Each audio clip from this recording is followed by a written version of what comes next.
on doing a stream tonight, but I figured why not at least get into the beginning of our next adventure with Disco Elysium. And so that's what we're going to do. I don't really know how long we're going to go for. So some disclaimers, I guess. First of all, I don't really know how this is going to perform with my stream. I'm hoping I don't drop frames, but, I'll be hoping for feedback. Um, Secondly, I received some feedback requesting that I use more PG language in my streams, which I am more than glad to accommodate. I want these streams to be a cozy place for everybody. However, I do have to also put out the disclaimer that most of the games we've played so far don't have anything too mature in them, but Disco Elysium is definitely a very adult-oriented game, not just in terms of content, but in terms of themes, storyline, objectives. And it does have quite a lot of salty language in it, so, if that's something that offends you, I totally get it. I'm still going to be doing the Broken Reality streams in the morning, starting again tomorrow, assuming everything goes well. But yeah, so we're going to jump into this. This is a independently made point and click adventure slash mystery slash I don't really know. It's like a moving watercolor painting with really good voice acting and an awesome story. It has a super unique skill system, and honestly, it's probably easier to explain it by playing than it is to try to explain it with words. So, let's see if we can get this baby to launch.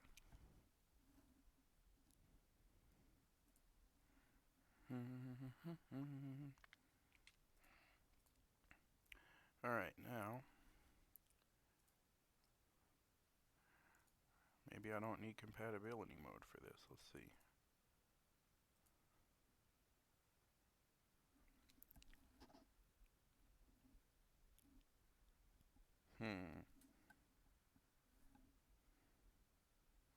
Did I break it? I think I may have already broken it. Let's see. Oh, maybe not. Nope, maybe not. Alright.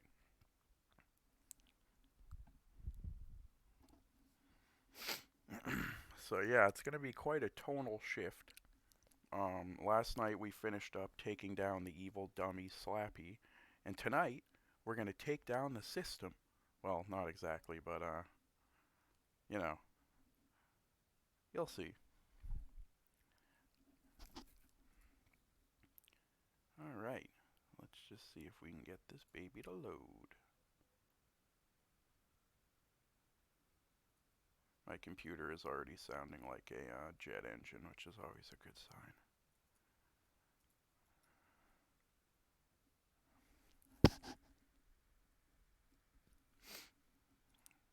Uh-oh. This is ridiculous. It always ran fine for me when I played through it last year. Hold on. Let's see. If I can get to the menu here, I'll just mess with some settings and hopefully fix this.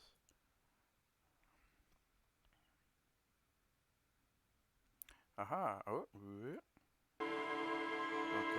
alright. There we go. Alright, here's what we're gonna do. I'm gonna go through the settings quickly. Wow, yeah, none of these settings are particularly useful for increasing our performance. I guess I could put environment effects on low.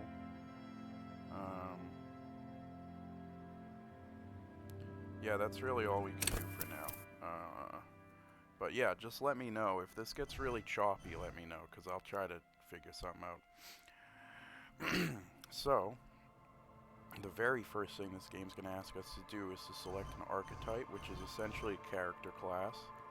There's not really combat in this game, but your skills are extremely important anyways. So you got three options, or you can create your own. My first playthrough I created my own, and it was kind of a mess. So I'm going to try one of these three presets. I'm gonna try to play through this game making choices that I would actually make. And to follow that, I think I'm definitely not going to be physically oriented, okay? It would either be thinker or sensitive. I think I'm leaning towards sensitive, very psychological and magnetic personality, but unstable. You can see it says plus Inland Empire. That's one of our skills, so let's just click this.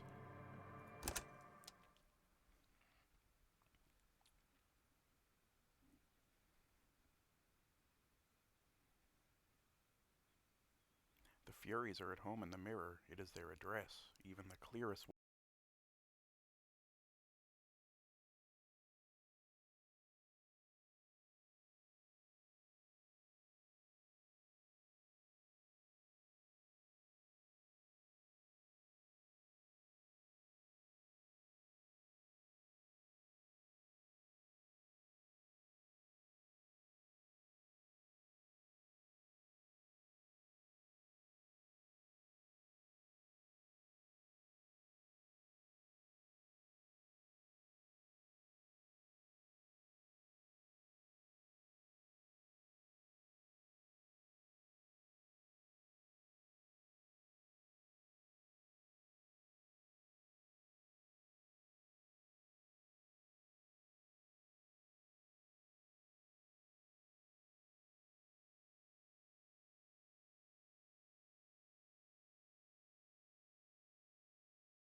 About what's that? Vying for resources is a stupid expression you picked up somewhere. The part of the presentation you want to take home with you is this. You have to beat the other Reaver Lapes in the face, or you lose. Oh, that's kind of sad. I don't want to beat Yes, you in the face. it is. And you drowned in that sadness a long time ago. What do you mean, drowned? You lost. Let's open our eyes.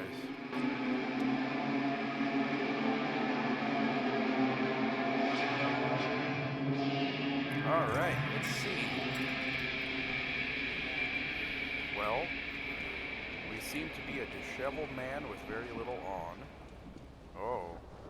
Yeah, looks like some hangover action, perhaps. We don't even have a face. That's the scariest part. Alright.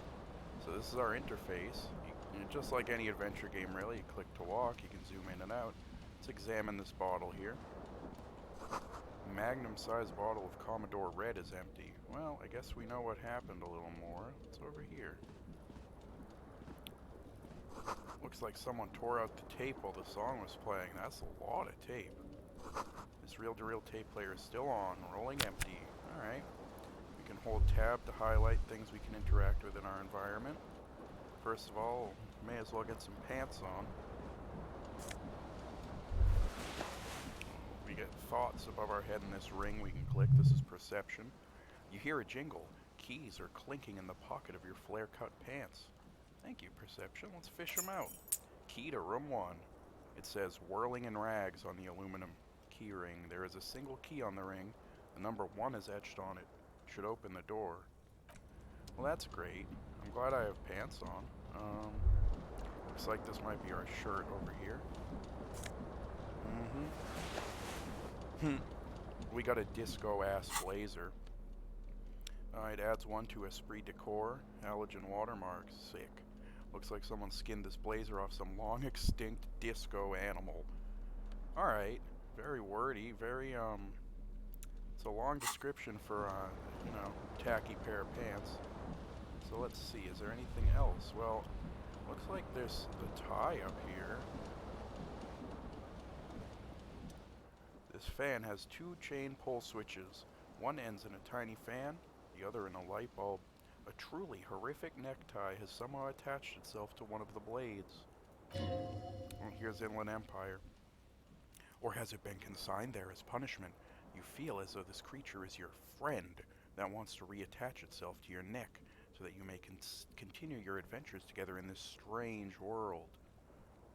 I think it's just a tie. You know? I feel like if we just shut the fan off, we could just get it, right? I mean, we could, yeah, our chances, see, so these white choices are like a dice roll based on your skills. My savoir-faire skill is only 1. At any time, you can see all your skills in this big old character sheet. So they're broken down into 4 categories. We got intellect, which is pretty much intelligence. Psyche, which is like emotional intelligence, kind of.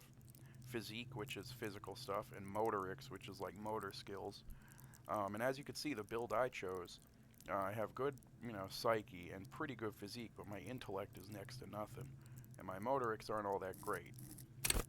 So savoir-faire is stun with immense panache. It's basically like I think it's like a sleight of hand skill.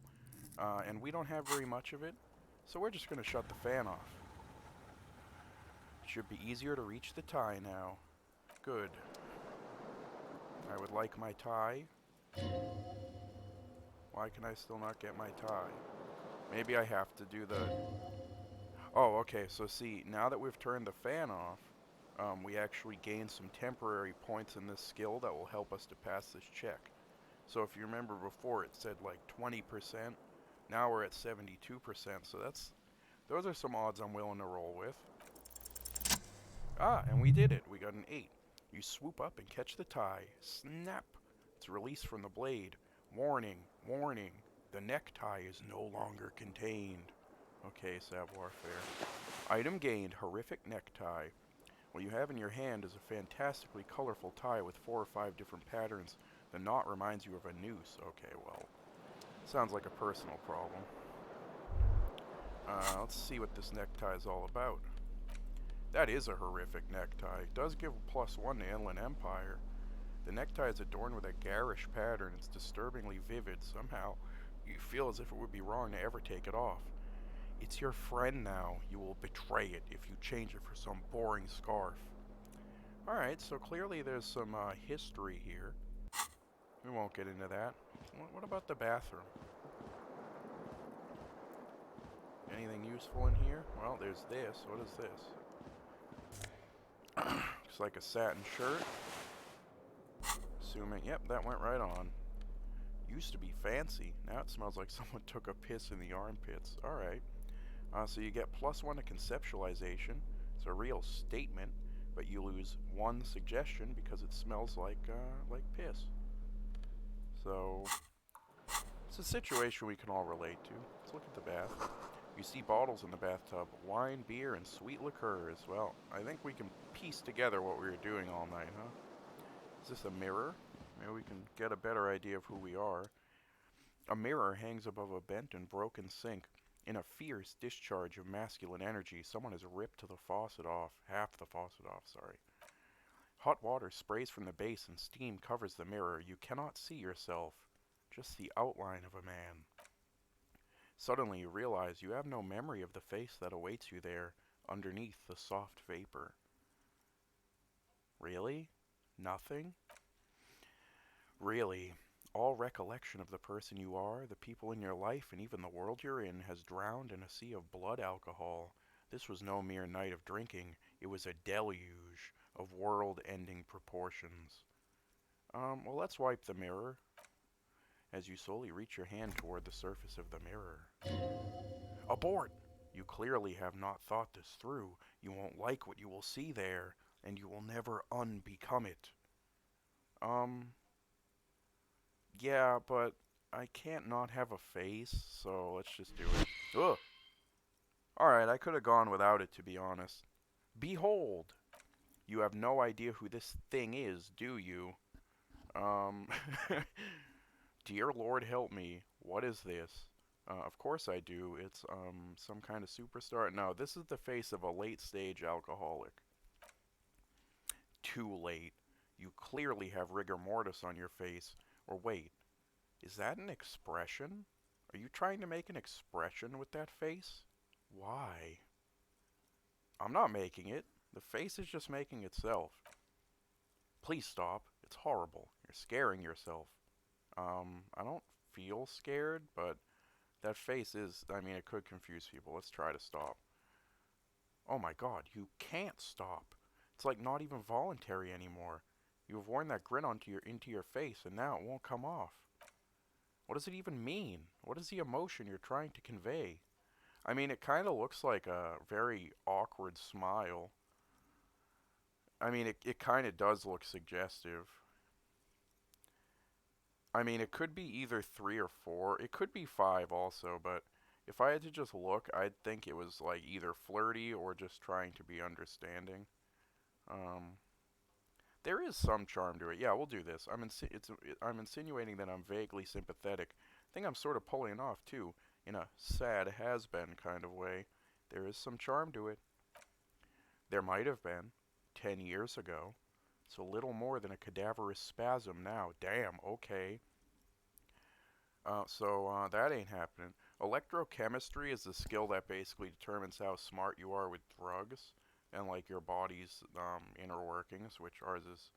There's like no chance of getting that one. So let's see. Can we dig? These both have an extremely low chance of success. I feel like we got a better chance at a 13 than an 18. Right? So let's try it. Yeah, I thought so. We only got a 6. Like the rest of you, it comes from a bad place somewhere in the past. That's all you know for now. Well, we'll try this one then. Yeah. It's too late. Like an image on film, the expression belongs to your primary motor cortex. It would take a minor neurological miracle for you to cease producing it. Well, that's kind of a problem, because it's kind of a creepy look to have on all the time. Let the mirror be for now. Hey, we got an actual portrait down there, for better or worse. What about this door? That door's locked. Alright, well, seems that we've probably seen all that we can find in this room. So why don't we see if that key we got works on this door? If I can just stop stumbling. Aha! It worked. Alright. Where are we?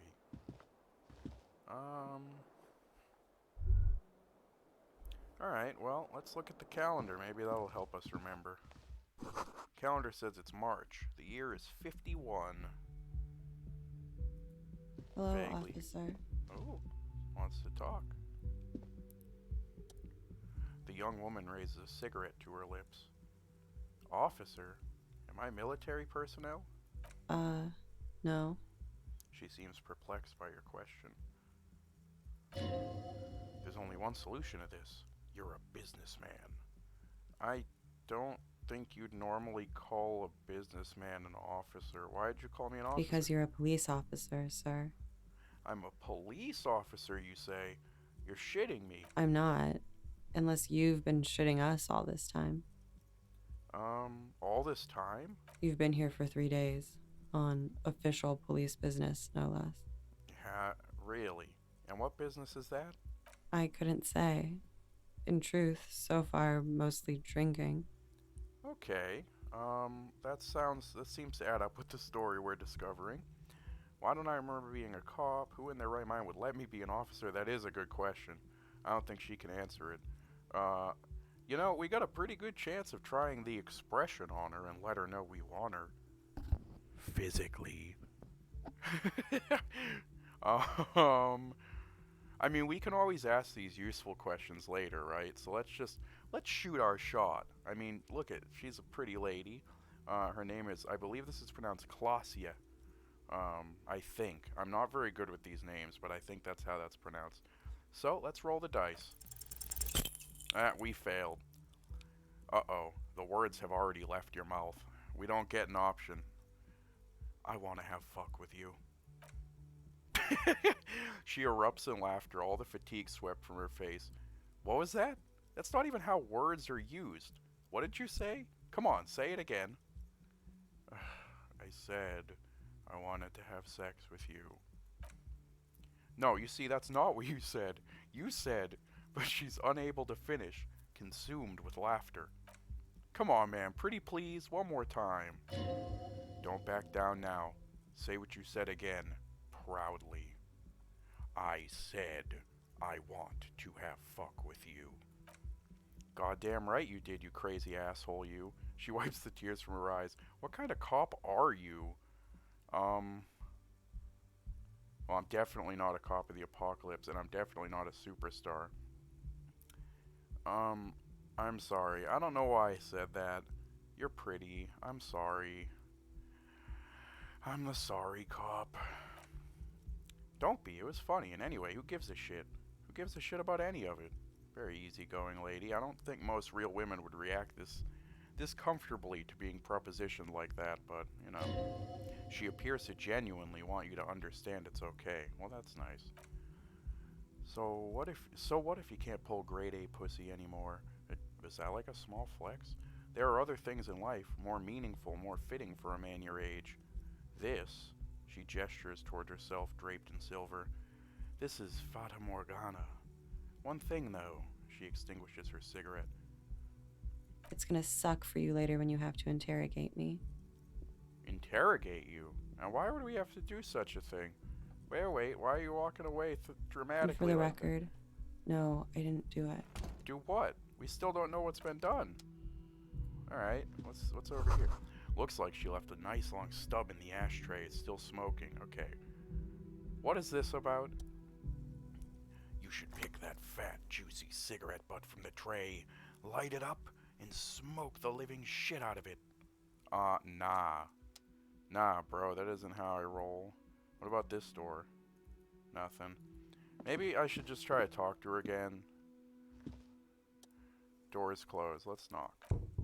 No answer. You hear the shower being turned on somewhere inside. A tremendous loneliness comes over you. Everybody in the world is doing something without you. Okay, calm down. I'm so alone. Okay, we're just gonna swallow the emotion and move on. What's this over here? This is the weekend edition of the satirical newspaper Trompe Le Monde. Let's read it. Nothing on the front page rings a bell. Strange. I mean, is it strange? We've forgotten who we even are. I don't think it's that weird that the newspaper wouldn't ring any bells. Revishol. Oh yeah, Clausia. Okay, it actually tells you here. I don't know if it's always done that.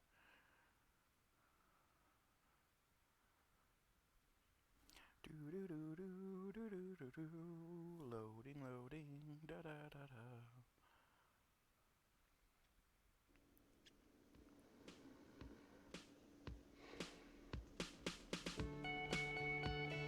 Alright, we got some cool tunes. So, this must be some sort of hotel that we were staying at. Oh, you can move with the WASD keys. Okay, that's useful. I actually didn't know that before. This is where the lyrics would be. What about this? A big old karaoke mic just waiting for someone to sing into it. No, it's not going to be me. What about this over here? The speaker is connected to the radio. The music is seasoned with static. What's this thought? You should totally sing karaoke here the first chance you get. Your emotions need to be expressed. People need to know of your vast, oceanic soul. My soul's cubic content is obscured by the hangover. Of course, at this point, precise measurements of your soul can only be performed from the outside. It needs to be heard through a PA system by other people. Whether they like it or not, ram it up their ears, says your adrenaline gland. Violently express yourself. What should I sing when it comes to it? You have not yet stumbled on the right lamentation, but it's out there. It'll come to you. You'll wreak havoc with it. Don't worry. I was thinking maybe I could sing something happy, get the people going.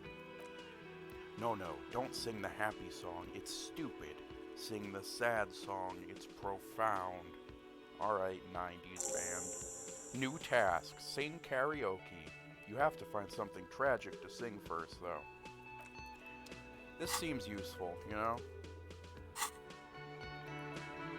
Well, I somehow doubt that's related to what we need to be doing here. Maybe this guy can help. Alright, his name's Gart.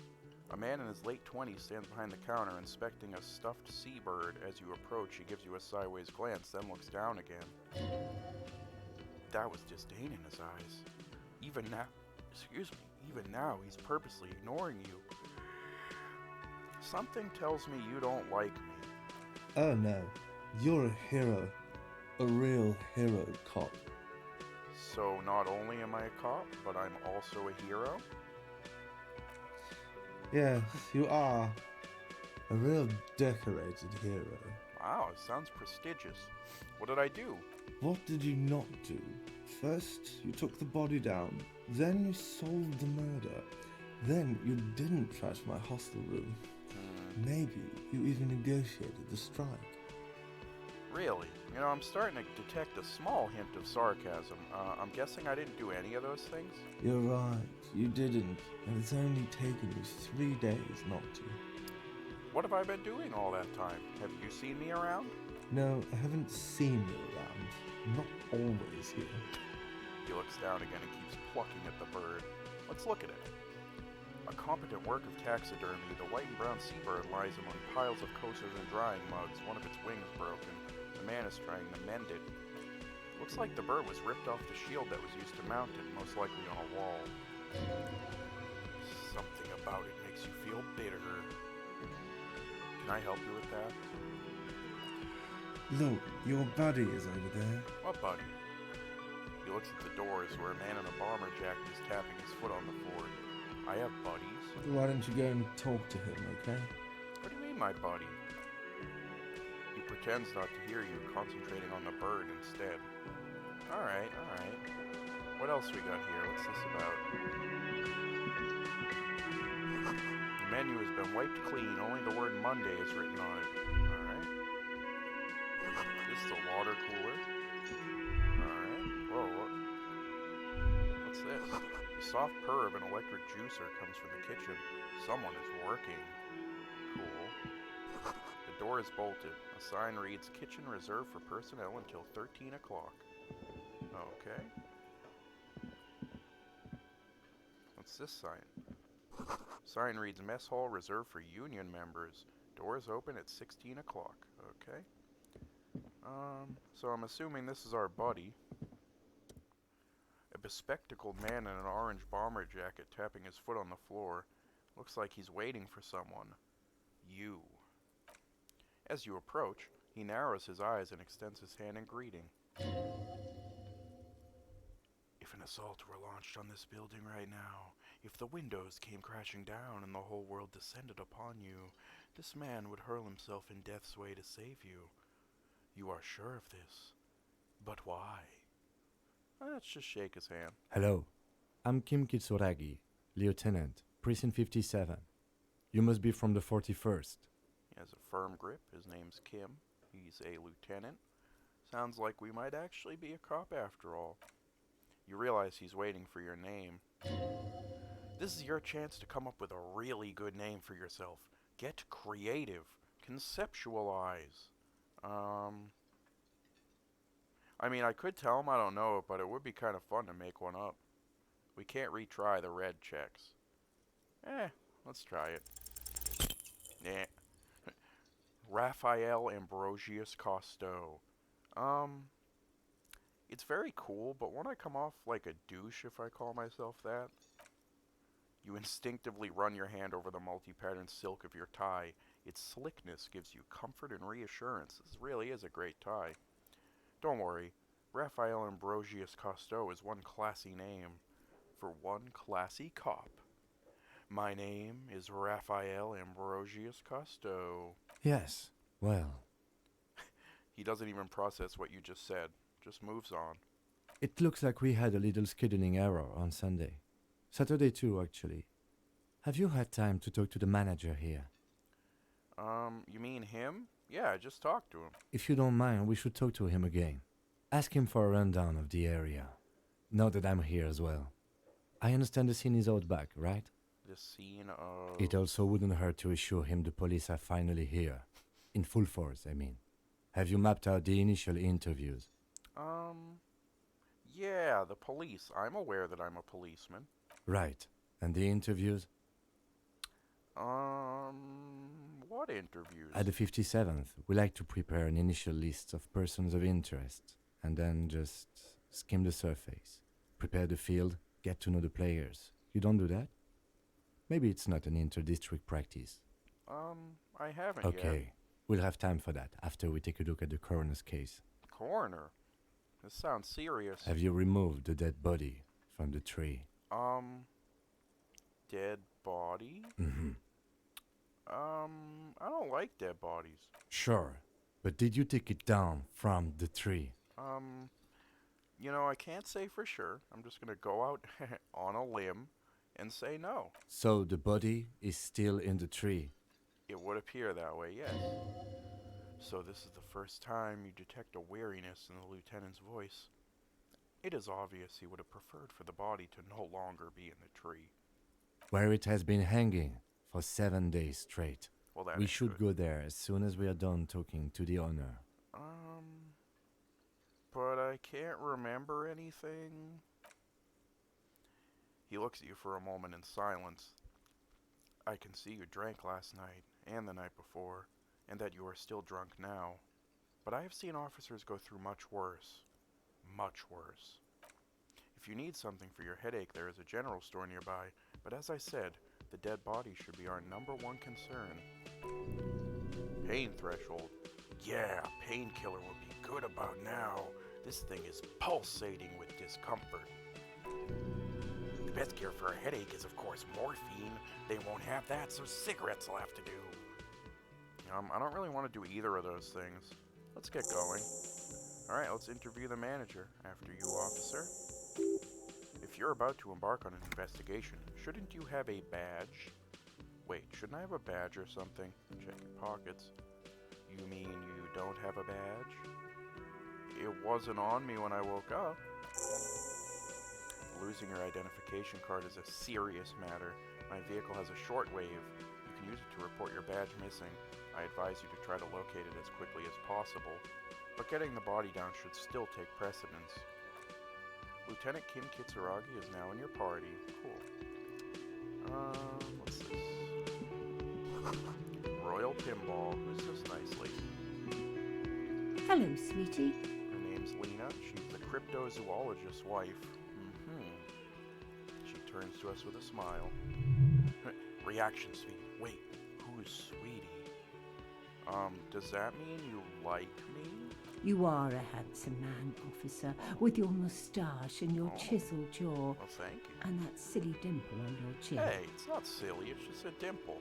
But dear, you're not for me. I'm too old and too married besides. That is kind of a detriment. In another time and place, she might have flirted back. But that ship sailed long ago. You must forgive me. I'm getting so scatterbrained, I completely forgot to introduce myself. I'm Lena. Lena. My husband Morel and I are staying with our friend Gary just down the street, but I come here for tea when they're away. Her eyes glitter over the rims of her glasses as she looks up, smiling. This Lena is wacky enough for the motley crew. Hire her on the spot. How would you like to roll with me? Nope, I gotta get going. Of course, dear, good luck with your case. Yeah, as much as I would have loved to say, you gotta roll with me, that's just such a dick move. The man with the unimpressive beard notices you approaching. Really? His beard is unimpressive? He drops the ledger he was holding and turns to the lieutenant. Mr. Gart, right? You run this place. Yes. I am Kim Kitsuragi from Precinct 57. This is an inter-district investigation, so joining me from Precinct 41... I'm currently in between names. Fantastic. It's like when you've left your band, but no, you know what? No, we're just gonna let Kim talk. Right. Now, I know it took us a while to arrive at the scene. It also took you a while to call us and report a dead body. It was you who placed the call, yes? No, I only just got here. It was probably Sylvie who called you. She usually works the bar here. I'm only temporarily taking over her duties. Do you have her number? As a matter of fact, I do. Thank you. He looks behind a pile of coasters, finds a slip of paper, and hands it to the lieutenant. You said you just got here. From where? Are you a local? What? Of Martinez? No, I live in Jamrock. I only sometimes come here to keep an eye on the place. This is just one of the many, many cafeterias I manage. Many, you say? But you still know your way around, yes? In case we need directions. Yes, I know where some things are. But as I said, I don't live here. I just used to work here. And I'm not going to start working here again, if that's what you think. I don't think anyone suggested that. I didn't imply that. Detective, Yes? I have everything. You? Do I have questions? Yes, he means do you have questions for me? Like a police officer would. The cafeteria manager is clearly agitated again. Where exactly is the body? Behind this building there's a courtyard. He points up to the kitchen behind him. They hoisted him up on a tree there. And how do we get there then? That's easy. See that door there? He points to the west. First you exit through that. Then to your right you should see a big hole in the fence. A really big one. You can get to the courtyard through there. No need for keys. The hole is big enough for the Franco-Nigerian cavalry to fit through. Alright? Does he want you to feel guilty of making that hole? It's implied in his voice. Not important. Who killed him? I don't know who killed him. I'm not the police. That's your job. Did you kill him? What? What are you, crazy? Of course I didn't kill him. Suddenly you tense up. Blood is being pushed to your muscles. You should hound him on this. Hound him hard, the prey drive says. Okay, I'm not gonna hound you on this. Oh, thanks. Why did Sylvie go away? She went away because none of your business. Talk to the hand, etc. Fine. Extra fine. Okay. I think it's gonna really piss him off if we say, "Are you the bartender?" So that's all. We got some experience. All right, let's go. Not so fast. He points to you. You owe me 130 real. That ain't... No one is saying the multi-pattern necktie you found tied to the ceiling fan can talk. No one. It must be merely imagination, but... Let's bail. Time to push the eject button. Sounds like a responsibility. You don't like those. No, don't listen to him. It's madness. Just talk. Slip away unnoticed? Yeah, I mean... We don't have any money, and it seems we might not even know what this currency is, so yeah, whatever.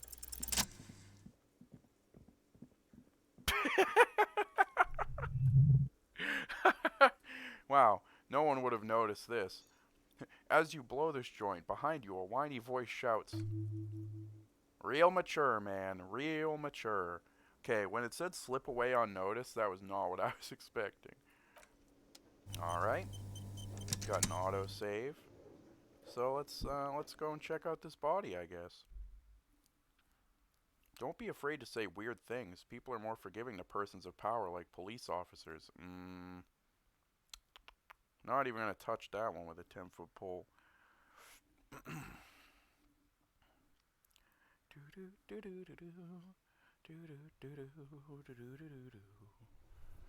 Alright. And here we are. One of my favorite music tracks in the whole game is this one right here.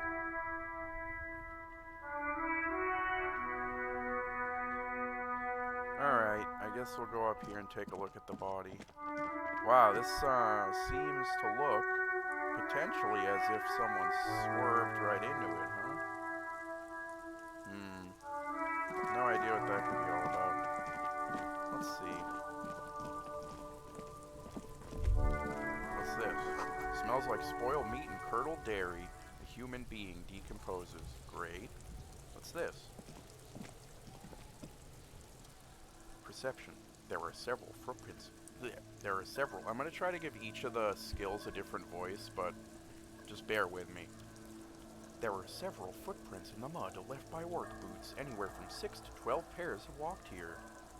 Well, our visual calculus is 1, so I don't really think this is going to work. What kind of boots?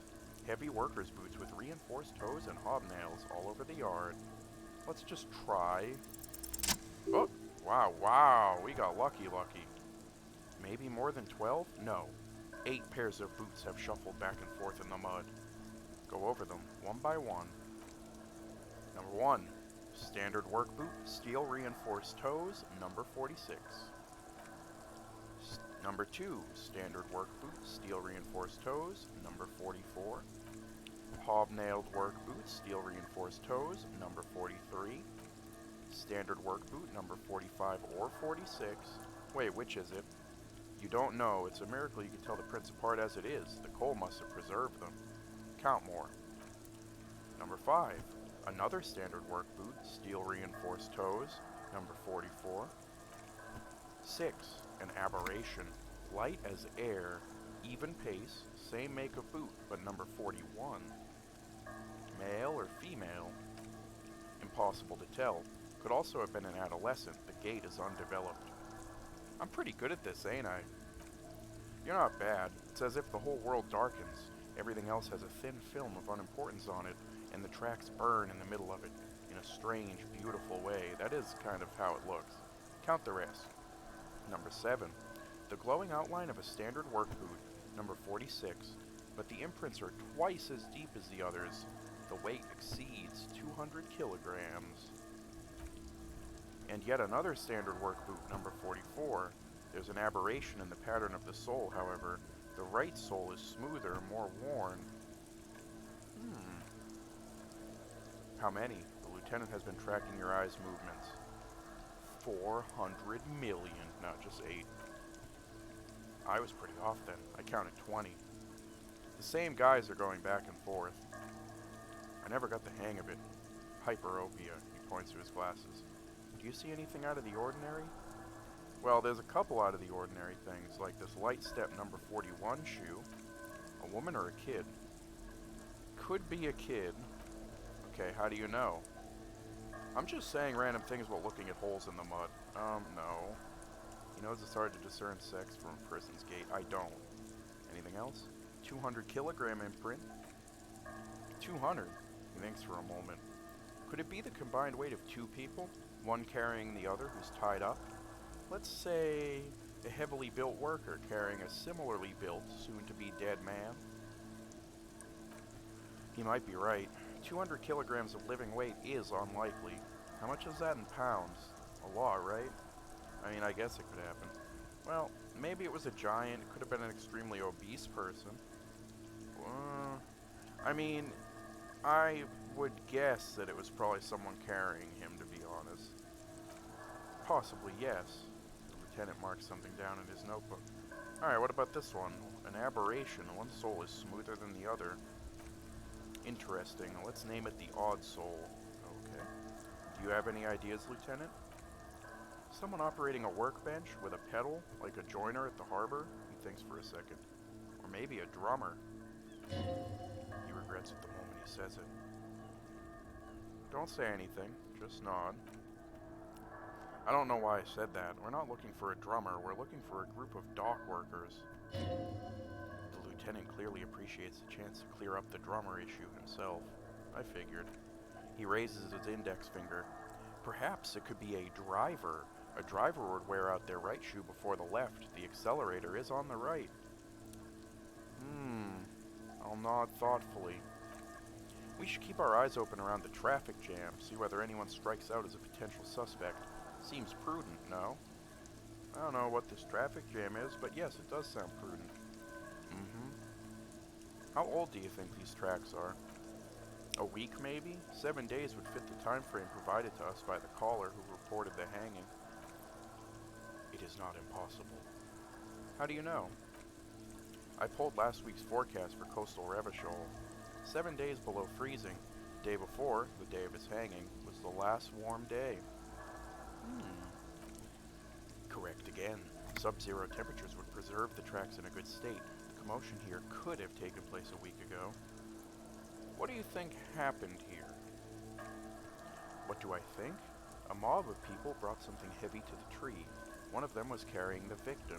They shuffled around, especially under the tree. Under the tree. Then after hoisting him up, they stood in a semicircle facing his direction. At first glance, this appears to be a lynching.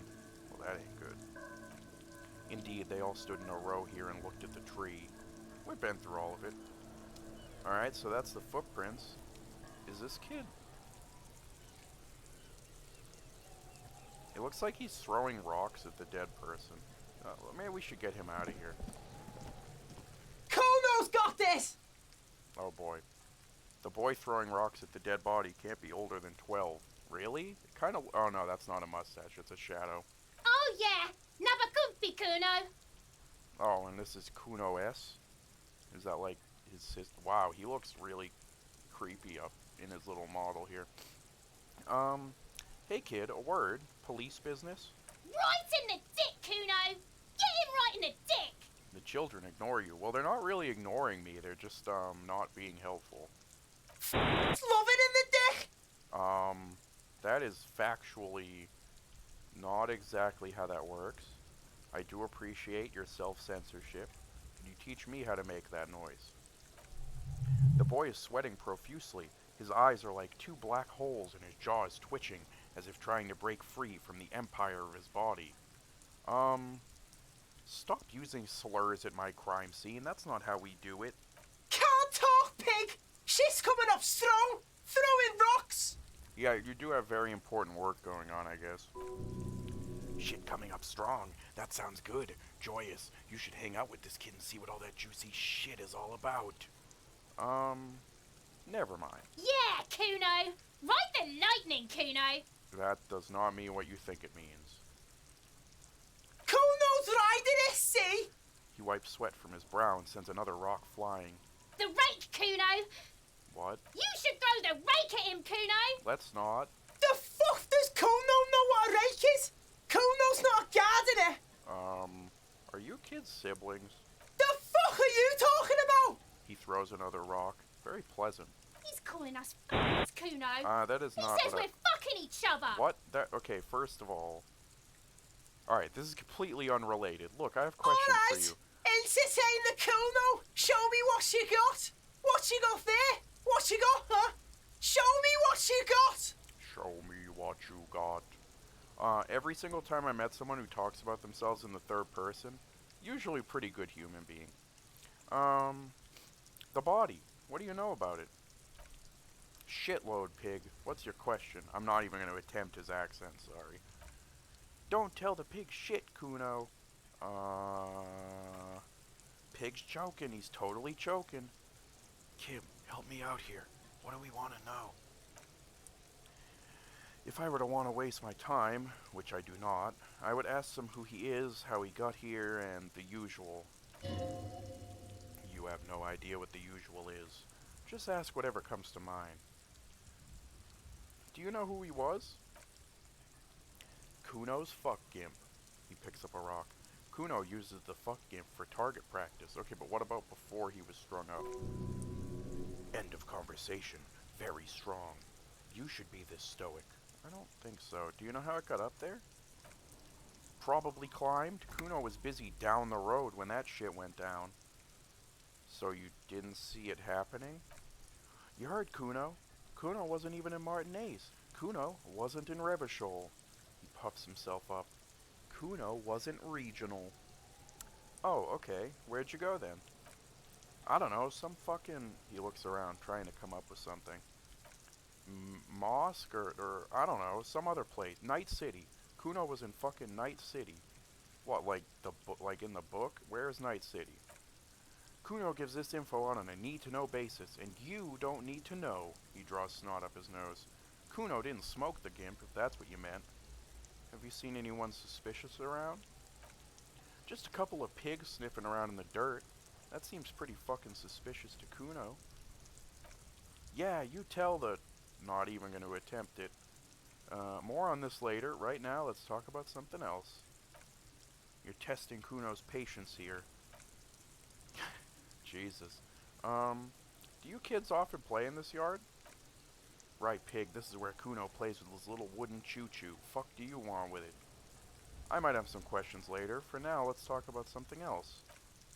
Yeah, whatever. Kuno doesn't give a shit. He spits over his shoulder, then looks back up at you. You know what? This isn't going anywhere. I gotta ask, who is Kuno? Kuno's Kuno, pig. The boy points to his chest with both thumbs. Kuno. Primal. Violent. Kuno. Sounds like something you'd call a rabid dog. Yeah. His eyes light up. Think about it. Think about that rabid Kuno shit. Okay. He seems glad someone understood what he was going for, but right as he's getting distracted, you hear a malevolent hiss from behind the fence. Watch out, Kuno! He's trying to fiddle you. He's gonna put his hands on you. The thing behind the fence starts squealing, shrill and violent like a fire alarm. The sound gets louder as the child shouts at the windows overlooking the yard. Help! Pig's got Kuno! Help! Rape! Help! The boy joins in. He's got the Kuno! Help! I'm just going to leave. Yeah, get out of here before Kuno beats the shit out of you. Yeah, okay. Yeah, that's right. Drag your fat ass out of here, fat boy, before Kuno fucks you. What? Don't listen. Just go. Yeah, I agree. That was not a very productive conversation. Maybe we should actually look at the body. The corpse looks at you with bulging white eyes. The face around them does not look human. It's swollen and ready to burst.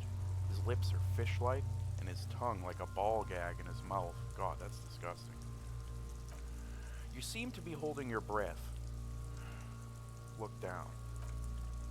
A cargo belt twists his neck at an unnatural angle. The body below appears stiff, sweating out an ungodly rot. The smell seeps in even through your clenched nostrils. God, what is that? Why is it so bad? Active decay. The lieutenant raises a white piece of linen to his nose. It's okay to throw up, officer. No one is judging. He's about to blow! The cop's gonna blow, Kuno! Oh, okay, so we need legendary endurance. Let go of your nose without throwing up. I don't think this is gonna go well. Nah. The smell is repulsive.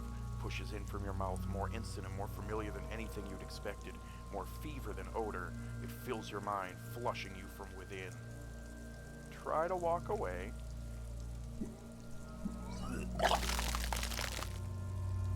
Yeah, I'm not too surprised. I mean, after 7 days. Too late. It's impossible to keep it in. Your body curls and pushes it out, burst by burst, until a pool of vomit lies under your feet and your throat stings from the stomach acid. Fucking corpse.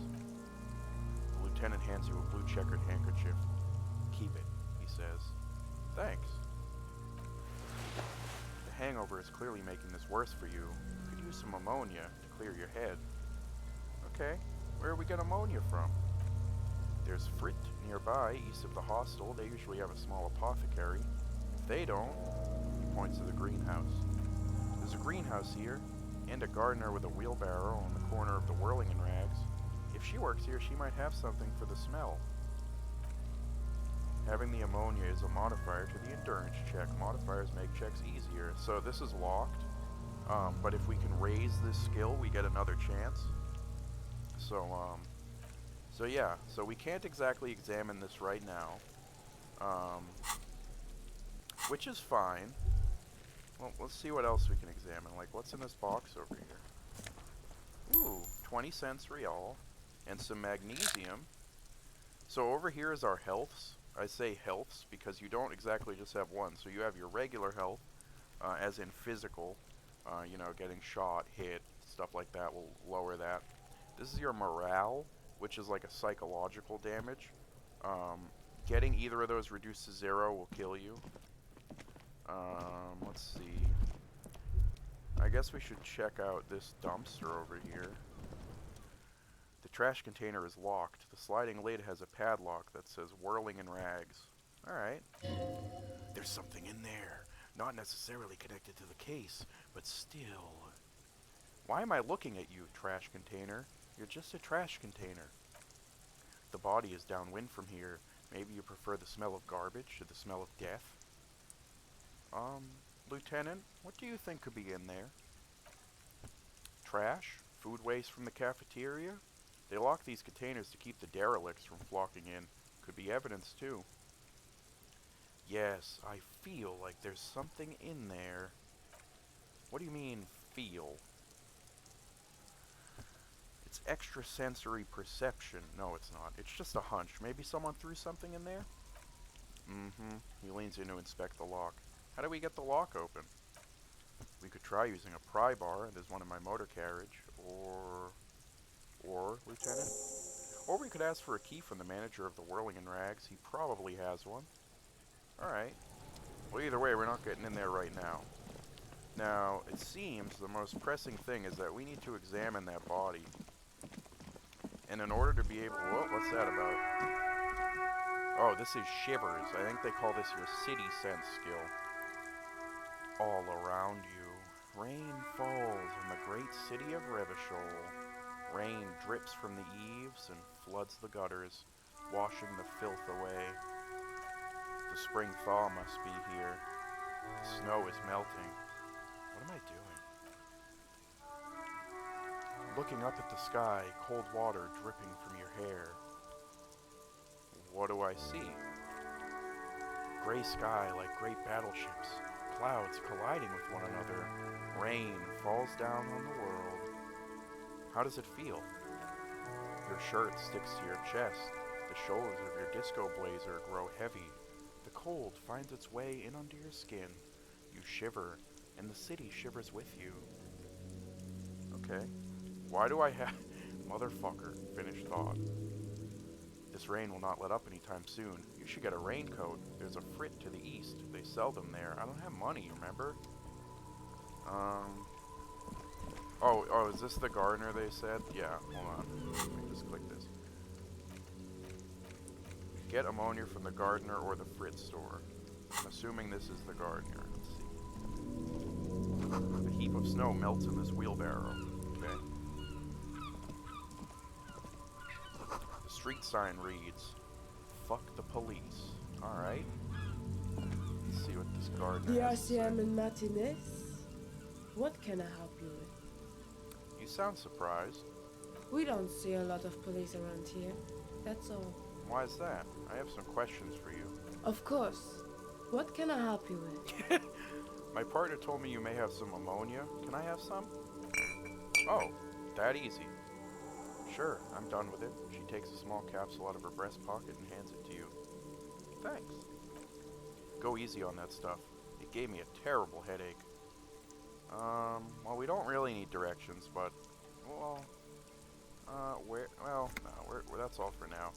What is this fuck the police business? Excuse me? She doesn't understand. She's uncomfortable. Maybe you should drop this line of questioning. Yeah, I don't really see how productive this would be. But never mind. She shifts in her seat awkwardly. I have to run. Of course, I won't hold you back. She wipes her brow with the canary yellow glove. Her gloves. You get the feeling that you need them. You have a dead body to deal with after all. One more thing. Can I borrow your gloves? Sure, keep them. I have another pair. She hands you the rubber gloves with no visible annoyance. Thank you. Wow, that went very smoothly. What a friendly person. Here's the gloves. It gives you +1 interfacing, so we'll pop those on. This is quite an outfit we're assembling. We got the ammonia, we got the handkerchief that we got from our buddy, Kim Kitsuragi.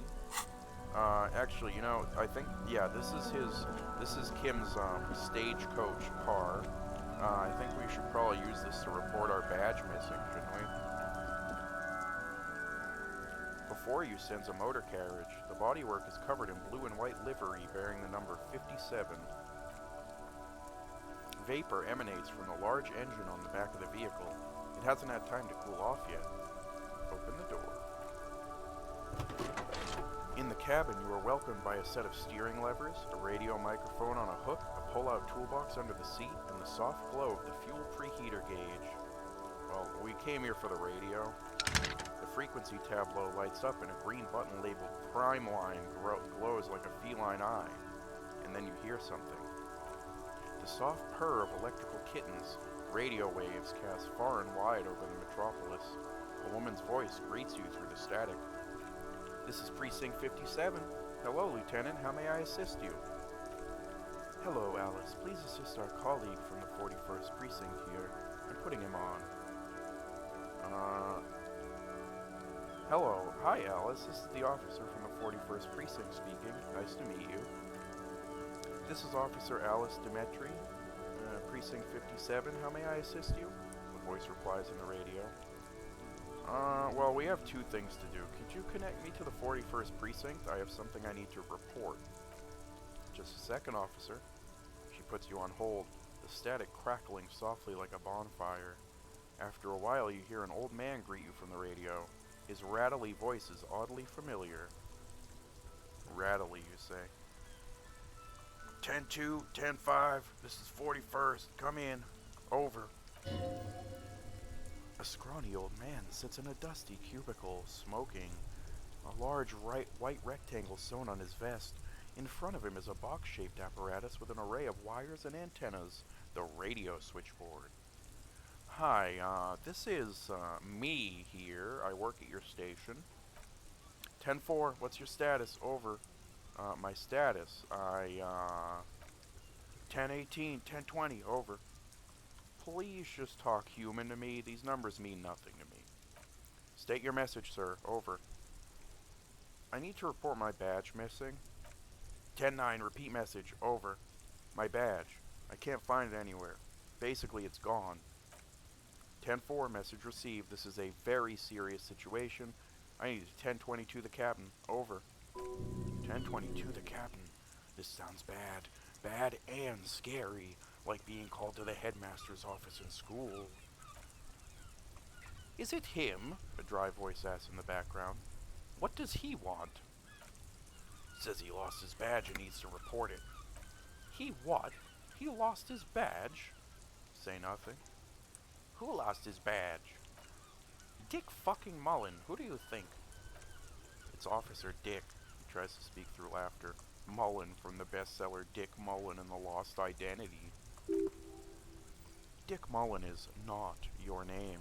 It is the name of a fictional detective who would not lose his badge. Defend yourself immediately. They're laughing at you. Can't we just move on? I want to get it reported and be done with it. 10-4, I hear you, officer. Just going to make a note here that you were in pursuit of your misplaced badge. Over. Fuck me. Mac, come here, you gotta hear this. Dick Mullen lost his badge. What's going on? Super Cop here lost his badge. He lost his what now? His badge. He lost his goddamn fucking badge. Could you all just please stop saying lost his badge for a moment? He asks you to please stop saying he lost his badge. Why? Did he find it? The room at the other end of the line erupts in volcanic laughter. Sergeant Torson was wondering if you found your badge yet? Over. You don't have a comeback, sorry. It's hard to think like this. He's not replying. Looks like he is still looking for it. You can hear laughter in the background. Enough with this now. I have other things to discuss. 10-9, come again. I didn't get that. Over. The animated conversation in the back is making it difficult for him to hear you. New heights even for Captain Sober. Ask him, the speaker gasps for air. Ask him if he lost his gun, too. The room roars with laughter. Sergeant Torson wants to know if you lost your gun, too. Over. Check your pockets, check your... Holy fuck, you don't know where it is, do you? Oh god, it's not here. Okay, it's gone. Your gun is most definitely gone. Don't sweat it, Bratton. You don't need a gun to have fun. We can still have fun. It is not all over. 10-9, come in, officer. Did you get my question? We are wondering about your gun. Over. Why would I convince him that I didn't lose it? I need to report it. Say nothing. 10-1, you're breaking up. 10-9, repeat please. Over. Don't say anything. Come in, officer. Remain silent with terror. Come in, officer. 10-9, repeat message please. Did you misplace your firearm? Over. That's affirmative. Over. He says he doesn't have it. Dear God, he lost his gun? Oh my, I can't. The man succumbs to laughter again. This isn't really a laughing matter. Matt can face the giant of Coconut by himself, but Disco here made him piss his pants. Oh, come back, mouse. That was weird. Oh, I can't. Fuck, he lost his... Ask him if he still has his wiener. I'm not going to. Ask him. Sergeant Torson here is wondering if you are still in possession of your genitalia. Over. Now is a good time to say fuck and ass and so on. That'll make this alright. Yeah.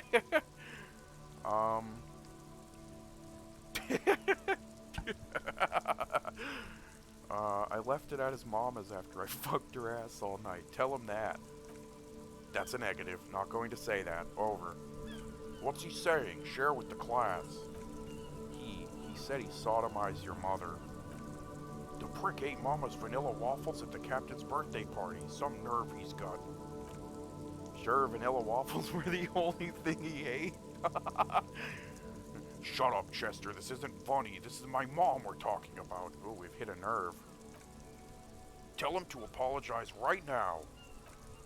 Sergeant Torson requests that you apologize for the claims you made about his mother. Over. Hey, if you don't like the fallout, maybe don't fuck with the Firewalker. Mac, he says maybe you shouldn't have antagonized the Firewalker in the first place. Who? The disbelief in Vikrimar's voice is overwhelming. Satellite Officer Vic Firewalker. I'm afraid he might be referring to himself as a Firewalker. Firewater? Firewater? He's lost it. Fuck it. Tell him to find his goddamn badge and gun. That's the only thing that matters. Satellite Officer. I heard him and I'm on it. 10-4, affirmative. Officer is in pursuit of his firearm. There's static. Oh God, the man is fighting back tears. Officer, do you need further assistance? Over. That's all for now. Roger that. 10-10, over and out. Static ends with a loud click. Then everything is silent in the cabin. 18 kilometers to the south in the 41st Precinct's relay booth, a small crowd has gathered around Communication Officer Jules Old Boy Pagiu, around a dozen cops.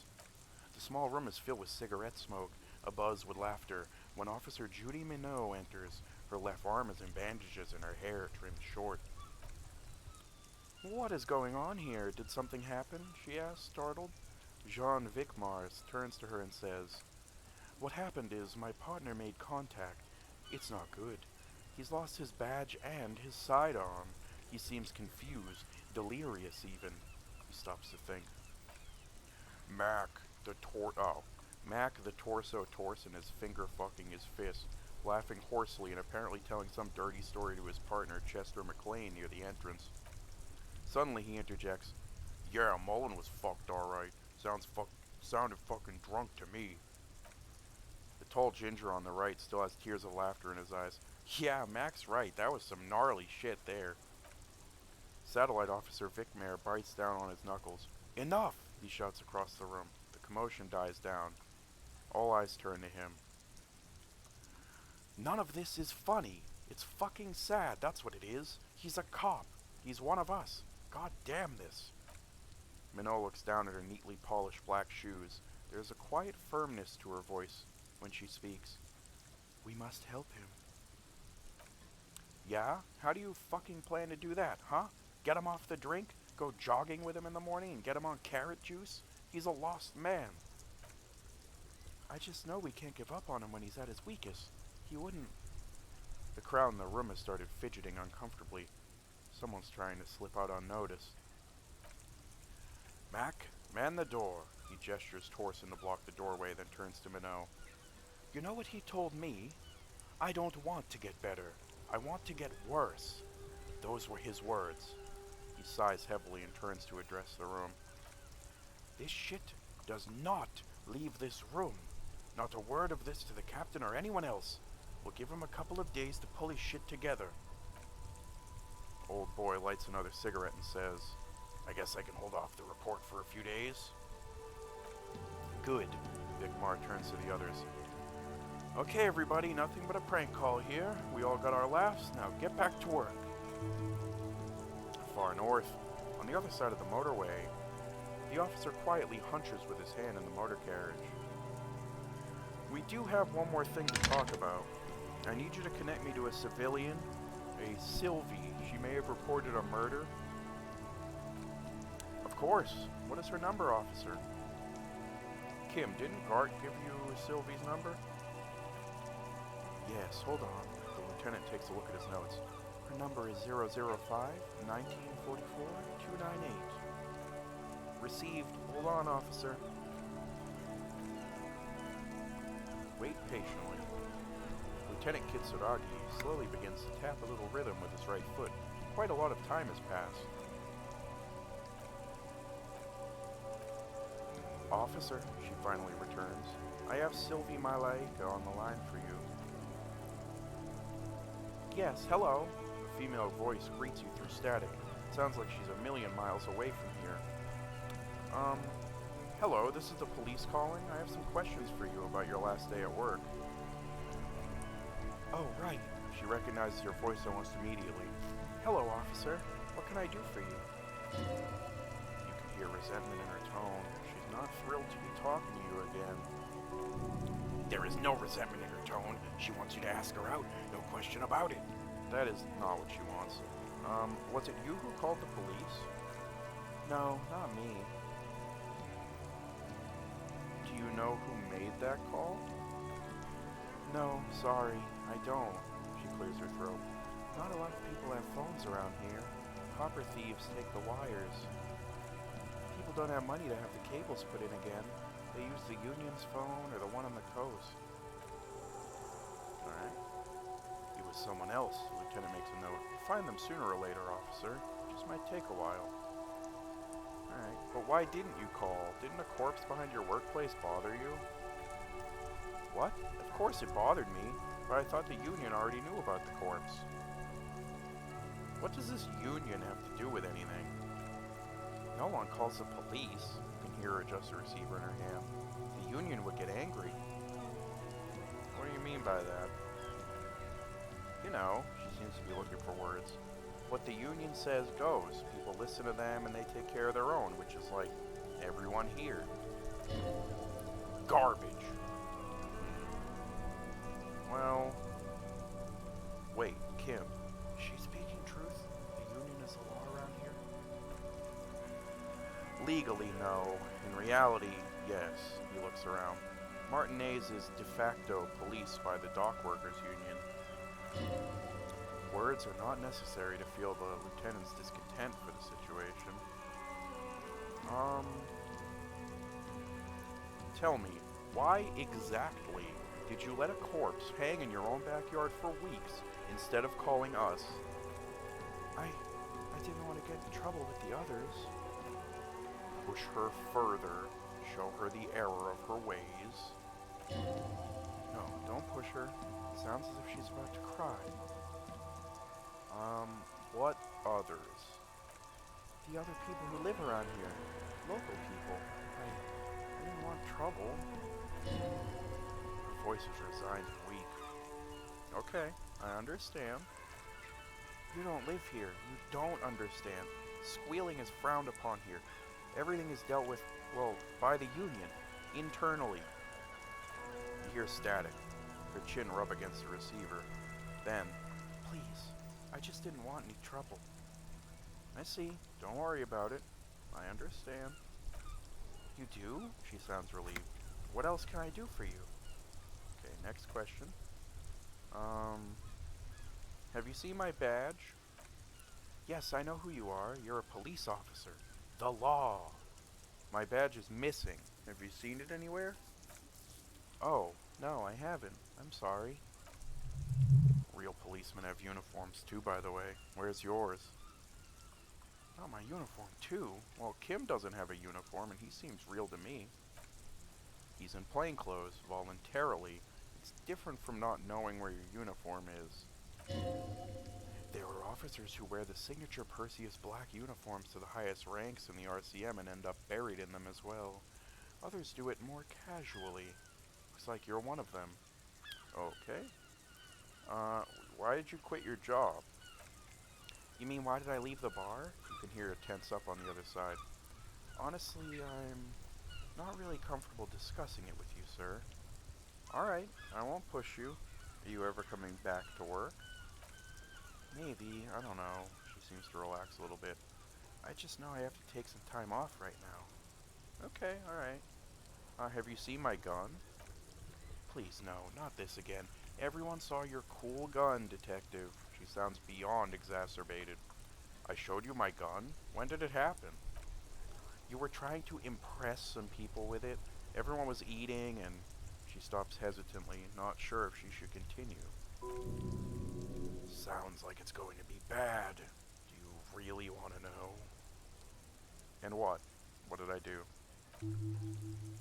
You were waving it around in everyone's face, begging them to describe it. You said it calms you, and then you started making suicide jokes. It got pretty graphic. Some poor sod was trying to eat his pudding while you were screaming, spit flying, imitating the mercy shot right next to him. Spat some in his food. I don't think he touched it after. People tried to back away from you or even slip out the door, but you screamed, I am the goddamn law and you have to listen to me. You are all suspects in a murder investigation. Okay. I don't know what to say. Me neither. Okay, yes, but what happened to my gun? No idea. All I know is next you were waving around money instead, saying things like, big bucks cannot lie, and guns can't buy money, but money can always buy guns. Wow. It almost looked like you pawned it, but believe me, I did not ask. Alright. I think I've got everything I need. I do hope so, but please don't call me again. Bye. Why does she seem angry with me? Oh. Yes, you have obviously done something to upset her at the Whirling in Rags when she was still working there. Wait, before you go, you're mad at me, right? Tell me, what did I do? I can't remember anything. I'm not mad, it's just... Static sighs again. You were so drunk, and I'm so emotional all the time, and then the skua thing happened, just made me want to quit. What skua thing? The stuffed bird, the great skua, you threw it against the wall while screaming, fuck that bird, and laughing like a maniac. Oh, well that must be why he was repairing it. I think you said it had been giving you shit ever since you got there. That sounds like me, alright. Didn't seem like you had fun doing it, though. Right. Thank you for talking with me. Take care.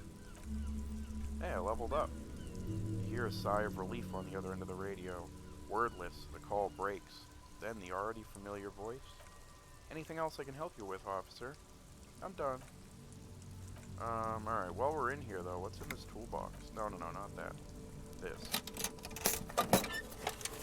Take what you need, officer. It's going to be a long case. I'm not protective of my tools like some men are. He's clearly a little protective of his tools, but what can you do? Work is work. Well, we definitely need the pry bar. Nice and cold, heavier than you think. Cold and heavy, like truth. You feel you're reunited with truth once more. Useful for opening all sorts of doors and lids. Okay. We'll just grab the rest, right? Alright, we got weatherproof flashlight. We got some chain cutters. Lets you see things in the dark you would otherwise miss. Okay. Alright, so let's see. Out of all that, we've got some useful... No. Come back here. So we have some useful new items here. We've got the pry bar, which we're going to want right away. So we can equip 2 items in our left and our right hand. Equip that. We don't really need the flat. We don't need any of this right now, other than the pry bar. We leveled up. When you level up, you can either add a point to one of your skills here, or you can spend XP over here at what's called the Thought Cabinet, which we don't actually have unlocked yet. So the cool thing about this is, you might think that you just want to max out your skills, but these skills actually can be bad if they're too high or too low, since they represent aspects of your personality. So basically, say that you're, what's a good example here? Like, say that you got your drama maxed out, it basically means that your whole personality revolves around this one piece of it. And so, it might distract you from important things otherwise. I think that what we need to boost is our logic, for sure. So we're just going to put a point in that. We're going to accept the changes. And I think that's where we're going to end our first session of Disco Elysium. It's been about an hour and a half. I hope that you guys are enjoying. Stream part... What? No, not stream P. Let's call it part 1. We'll probably be doing this tomorrow night as well. It's kind of a slower paced type of game, but I find it to be super interesting, seeing how all your skills interact with each other and the bigger mystery. So yeah, that's a little taste, and tomorrow we'll go a little deeper into it. Maybe we can actually examine the body properly. But yeah, that's about all for now. Let me just pop out here. And yeah, I hope you guys enjoyed that. And I'll be back tomorrow morning with probably some Broken Reality. And then we'll be doing this tomorrow night. And yeah, that's going to be that. And you guys have a good night.